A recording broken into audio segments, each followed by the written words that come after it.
Space, the final frontier.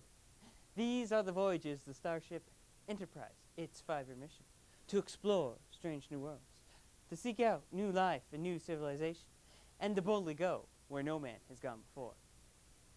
These are the opening lines to what can be considered the classic TV show of the 1960s.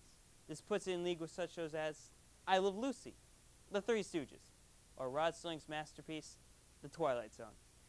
In the end, however, Star Trek rises above all these, entertaining and inspiring generations throughout the 60s, 70s, 80s, 90s, well into today. Why? The reason is simple.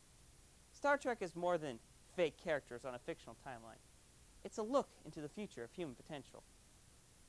To put it simply, Star Trek is a scientist's dream come true. Matter can be converted into energy, thrown through a data stream, and recompiled at the other end.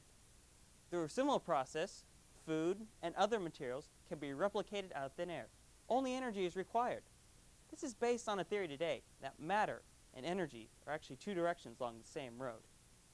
Even now, scientists are working on a warp drive, the very thing that humanity needs to escape our galaxy and seek out these new lives and new civilizations.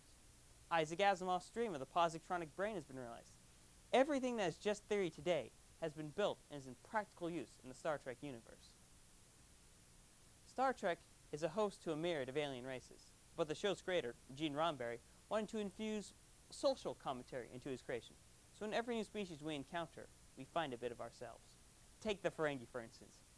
They typify human greed, or capitalism, whatever you prefer. The whole point of their lives is to gain profit. In fact, they believe after they die, they need to bribe their way into heaven. The Klingons represent everything angry and warlike about humanity. They live and die by the sword, or the Batleth, as they call it. To quote Worf, son of Moog, "Today is a good day to die."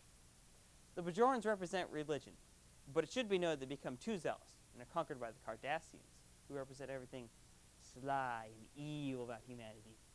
And finally we come to the Vulcans, everything calm, logical about human psyche.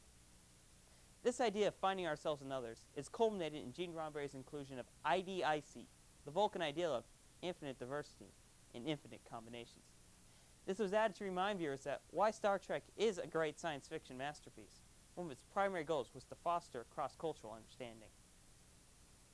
The Star Trek fans, or Trekkies as they're often called, are accused of living in a fantasy world and often remind that it's just a TV show. But the reason Trekkies prefer to live in this fictional future is simple, really. In this case, fiction is better than reality. The economics and politics of the 24th century, as presented in Star Trek, are far removed from those of today. Money has been virtually eliminated. None of the materials used to build the great ships you see on the show were bought or paid for.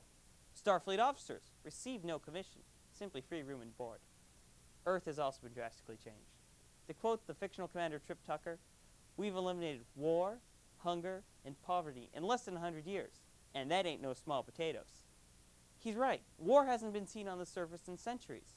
In fact, all of Earth has been united under one president, who isn't even human. So who can blame Trekkies wanting to live in this almost paradisical future? Yes, with all its original insight and vision, it's a shame that the 5-year mission spoken by Captain James T. Kirk only lasted 3 years. But Star Trek has rebounded. Now 5 series and 9 movies long, it's firmly embedded itself in our culture. It's become so embedded, in fact, I feel the only proper way to end this speech is with live long and prosper.